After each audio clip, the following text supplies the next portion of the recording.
I think watercolors are really underappreciated and they deserve a little bit more love. What I love most about them is how compact they are. That makes them the perfect companion everywhere you go, because you can just pack them in your bag and go on an adventure. Watercolors also require little preparation time. As soon as you decide to paint, you're already set to start. Same goes for cleaning up. You don't have to worry about stains, and if you forget to clean your brushes, it's also no problem. I also just love the silky texture of watercolors and how they behave on paper. It's so satisfying. Some people think this is a con, but I actually love how watercolors are quickly drying and are unforgivable, and you can just see each brush stroke. Watercolor painting is a form of meditation for me. It allows my mind to slow down for once and cleanse. Because sometimes I'm so overstimulated with constant information entering my brain that I don't even want to read a book. I just need to put things out of my mind instead of in.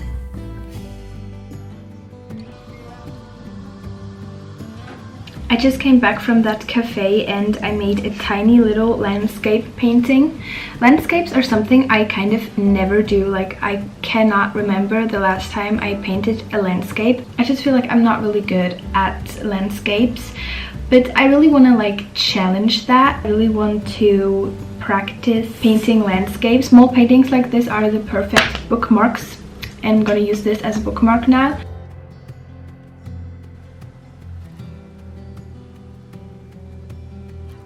Hello, I'm now gonna show you the things that I use for watercolor painting, like where I have my stuff from. So first, most importantly, the watercolors.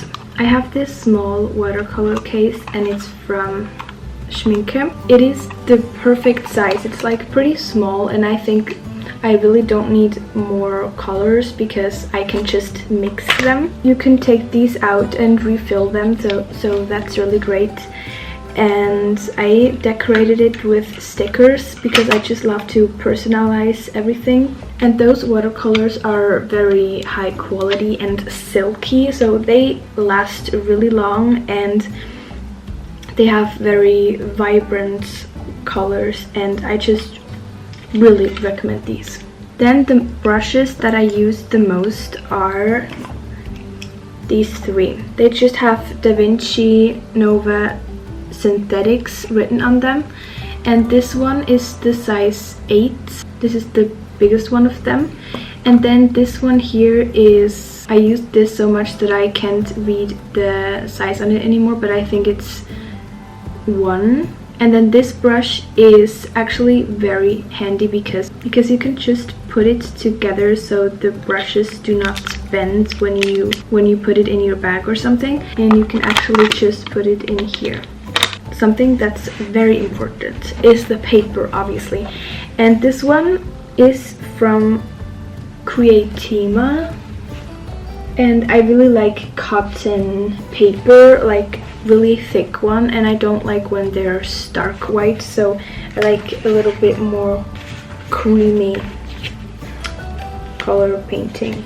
And then for sketching I use just a 2B pencil. Sometimes I also use a fine liner to sketch because I just like how it looks when you first draw something with it and then just color it out. That's very fun, so I like to do that. And that's basically it. That's all you need.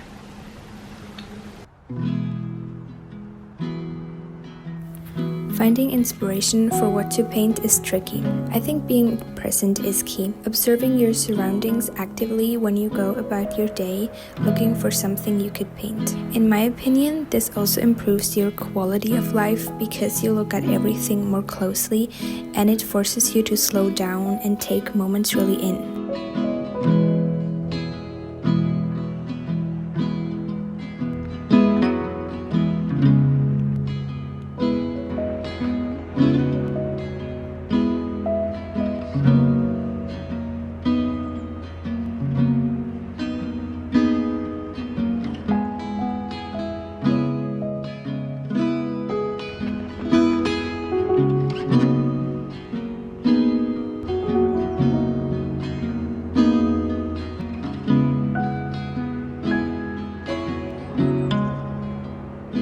If you have an idea, write it down so you don't forget it. I suggest keeping a list with ideas in your journal or in your phone notes app. Or if you see, for example, a pretty building you would like to paint, either sit down and paint it right there or take a picture of it so you can paint it at home.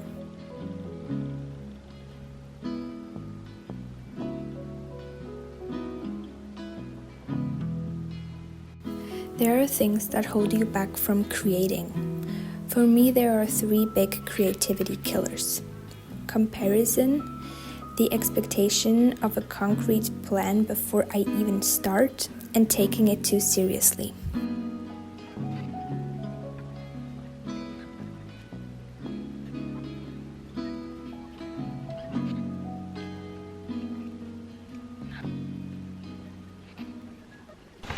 I finished this painting here. It's kind of a room, and I never make like architecture paintings. That's very new for me. I'm really trying to try new things, as you can tell, and I think it turned out pretty well. And I'm also not good at geometry, so I think it's good. I found a picture on Pinterest. Pinterest is kind of a frowned upon source of inspiration for paintings, and I agree that it's not the best way to get a painting idea, but I think there is still a way to use it, and I don't use it in a way that when I want to paint and I sit down to paint, just open Pinterest and scroll until I find something, because that often discourages me, because then I just get overwhelmed with all the options and I just end up scrolling forever and not finding something. And most of the times when I do it like that, I just end up not painting. How I use it is just when I am usually on Pinterest just for fun in the evening, just with a cup of tea, and I'm not ready to paint, I'm just scrolling on Pinterest, and then suddenly I see a picture. Ooh, I would like to paint that. Then I save it, and then I have something already when I want to paint. Does that make sense? And what I really often do is I take inspirations from pins, like I just take parts of a picture as inspiration and then make my own version of like 2 different pins. I can't really explain it, but I think Pinterest is fun to use, but I just make sure that I don't always get inspiration from an app and also use my brain for inspiration. The picture I used for inspiration for this painting, I actually suspect that this picture is an AI picture, and I got really annoyed. But I was already in the middle of the painting, so in the middle I just stopped using this photo as a reference and just used my imagination for the rest of the painting. I have always been a creative person. Even when I was a child, I loved painting, and I don't know, it's just been something that's been very consistent in my life that I always enjoyed doing, especially watercolor. But I have never been to an art school, or I have never taken any classes, so I don't know a lot about traditional techniques, but there are some things that I know make painting easier. And so the advice I have, I'm gonna share with you, but just take it with a grain of salt, because as I said, I'm not an art student. What really helps is to understand color theory and the complementary colors, so you know which colors work well together, and also how to create shadows that look good and natural. For example, when you paint a red strawberry, you're not gonna paint the shadow with black, but with green. That really helps, because that makes paintings look a lot more natural. And with watercolor, it's very important to have water control and know how much water you need, because watercolors are transparent. You can't really mix in white or black to darken or lighten. You just have to figure out how much water you need. That's something that just comes with practice, I guess. Then just overall for painting, I think consuming art and engaging with it and watching others paint, like watching videos of art processes, or you could even look up tutorials for like step-by-step paintings. The paper makes just a really big difference for watercolors, so I really recommend buying high quality paper because it just makes all the difference.